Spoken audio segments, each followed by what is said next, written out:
Nancy González, por favor. Buenas tardes, gracias. Gracias por darme el lugar que me tengo que viajar.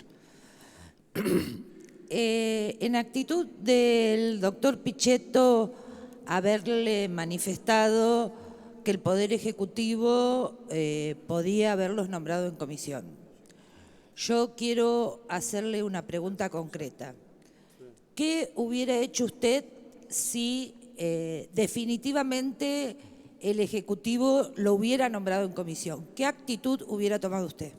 Porque yo no sentí que usted se haya expresado públicamente que no estaba de acuerdo con que los ministros de la Corte sean nombrados en comisión. Entonces la pregunta es concreta, ¿qué hubiera hecho usted si el Ejecutivo en definitiva lo hubiera nombrado en comisión? La pregunta es si hubiera asumido o no hubiera asumido. Exactamente, si hubiera asumido. Creo que, dadas las circunstancias que sucedieron con posterioridad a la designación, la asunción no hubiera sido una posibilidad para mí. ¿No hubiera sido una posibilidad? No. Muy bien. Otra pregunta le voy a hacer.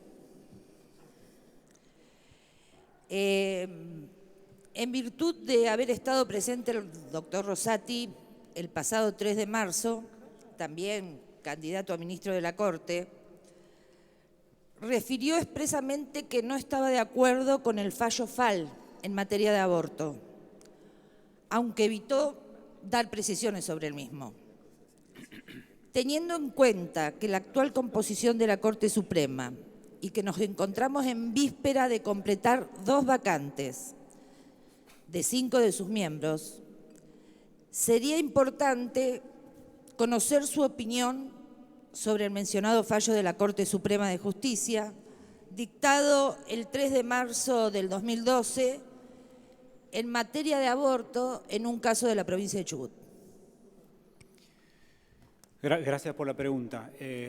Creo que el fallo FAL resuelve una controversia interpretativa que se usa en casi todas las escuelas de derecho del país para mostrar instancias de ambigüedad inhabilitante. Creo que el fallo resolvió para el caso en cuestión de un modo correcto esa disidencia interpretativa. La última pregunta que le voy a realizar. El pasado año el Congreso de la Nación sancionó la ley 23.063, por medio de la cual se aprueba un nuevo Código Procesal Penal. Es público conocimiento que el Poder Ejecutivo que asumió suspendió la vigencia de entrada de ese Código Procesal Penal. Y teniendo en cuenta que la Corte Suprema de la Nación no cuenta en la actualidad con un especialista en derecho penal, tampoco lo va a contar, y que según surge de sus antecedentes, usted tampoco resulta un experto en esa materia. Puedo aprender, ¿no? Quisiéramos saber cuál es su opinión en términos generales acerca de ambos códigos procesales. Es decir, el que actualmente está vigente y el suspendido. Y más concretamente, en relación a los distintos modelos de justicia penal que allí se establece.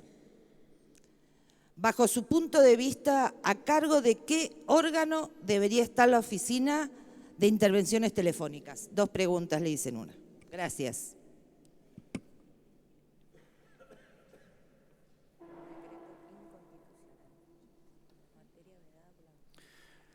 Digamos, respecto a la primera pregunta, creo que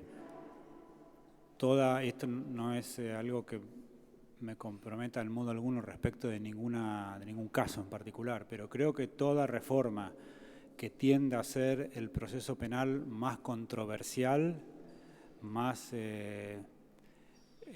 digamos, entonces permita la igualdad de condiciones de la acusación y la defensa, debe ser bienvenida. Respecto de su segunda pregunta, no puedo pronunciarme al respecto. Muchas gracias. Gracias, senadora.